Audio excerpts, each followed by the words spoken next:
নমস্কার বন্ধুরা, আজ আমি ফুলকপির ডাঁটা দিয়ে মাছের মাথা চচ্চড়ি রান্না করে দেখাবো।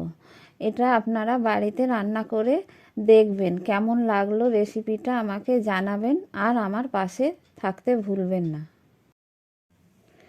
আজ আমি ফুলকপির ডাঁটা দিয়ে মাছের মাথা চচ্চড়ি রান্না করে দেখাবো। তার জন্য নিয়ে নিয়েছি একটা গোটা মাছের মাথা, কেটে ধুয়ে লবণ হলুদ মাখিয়ে নিয়েছি। আর নিয়ে নিয়েছি বেশ কিছুটা ফুলকপির ডাঁটা সরু সরু করে কেটে ধুয়ে রেখে দিয়েছি। আর নিয়েছি মূলো সরু সরু করে কেটে নিয়েছি, পেঁয়াজ কলি নিয়ে নিয়েছি, আর শিম নিয়ে রেখেছি।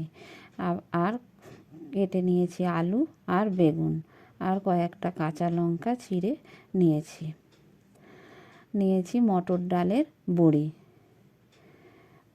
মটর ডালের বড়ি হাতে বানিয়ে রেখে দিয়েছিলাম আমি।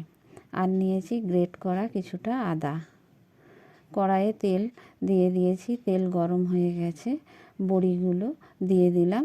দিয়ে খুব ভালো করে বড়িটা ভেজে তুলে নিতে হবে। বড়িগুলো লাল লাল করে ভেজে নেব বেশ কিছুক্ষণ ধরে।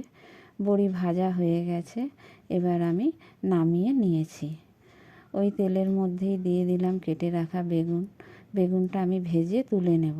বেগুনে দিয়ে দিলাম লবণ আর একটু হলুদ, দিয়ে বেগুনটা ভালো করে ভেজে তুলে রেখে দিতে হবে। বেগুন ভাজা হয়ে গেছে, এবার আমি একটা পাত্রে তুলে রেখে দেব। অন্য আরেকটি কড়াই বসিয়ে দিয়েছি, গরম হয়ে গেছে। দিয়ে দিলাম পরিমাণ মতো সরিষার তেল। দিয়ে এবার তেলটা খুব ভালো গরম হয়ে গেছে, মাছের মাথাগুলো দিয়ে খুব ভালো করে ভেজে তুলে নিতে হবে। লাল লাল করে ভেজে নেব। মাছের মাথা ভাজা হয়ে গেছে, আমি এবার তুলে নিচ্ছি। ওই তেলের মধ্যে ফোড়নে দিয়ে দিলাম তেজপাতা, শুকনো লঙ্কা আর একটু পাঁচফোড়ন, আর গ্রেট করা আদা। ফোড়নটা ভালো করে ভেজে নেব।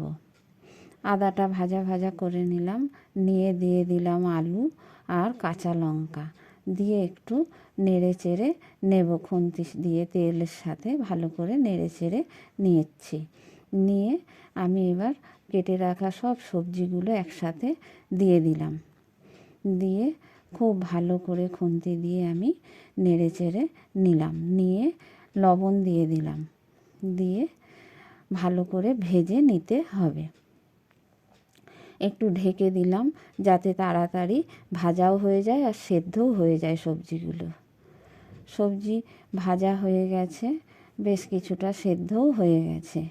এবার আমি মশলা দিয়ে দিলাম একটু গুঁড়ো জিরে, গুঁড়ো ধনে, আর দিয়ে দিলাম গুঁড়ো লঙ্কা আর হলুদ কালারের জন্য। দিয়ে মশলাটা একটু সবজির সাথে ভেজে নিতে হবে। মশলাটা কষিয়ে নিয়ে আমি এবার জল ঢেলে দেব। পরিমাণ মতো জল দিয়ে দিয়েছি তরকারিটা সেদ্ধ হওয়ার জন্য। এবার স্বাদ মতো লবণ দিয়ে দিলাম। দিয়ে এবার কিছুক্ষণের জন্য আমি আবারও একটু ঢেকে দেব। তার আগে আমি বড়িগুলো দিয়ে দিয়েছি ভেজে। বড়িগুলো দিয়ে ভালো করে নেড়ে চেড়ে কিছুক্ষণের জন্য ঢেকে দিলাম। ঢাকা খুলে নিয়েছি। খুলে নিয়ে দেখব যে বড়ি আর আলু মোটামুটি সেদ্ধ হয়ে গেছে। এবার আমি দিয়ে দেব ভেজে রাখা বেগুন আর ভেজে রাখা মাছের মাথাটা। মাছের মাথা আর বেগুন দিয়ে দিয়েছি। দিয়ে খুব ভালো করে নেড়ে চেড়ে নিতে হবে। খুব ভালো করে নেড়ে চেড়ে নিয়েছি। নিয়ে আবারও একটু ভালো করে রান্না করে নিতে হবে। মাছের মাথা দিয়ে ফুলকপির ডাঁটা চচ্চড়ি আমার হয়ে গেছে।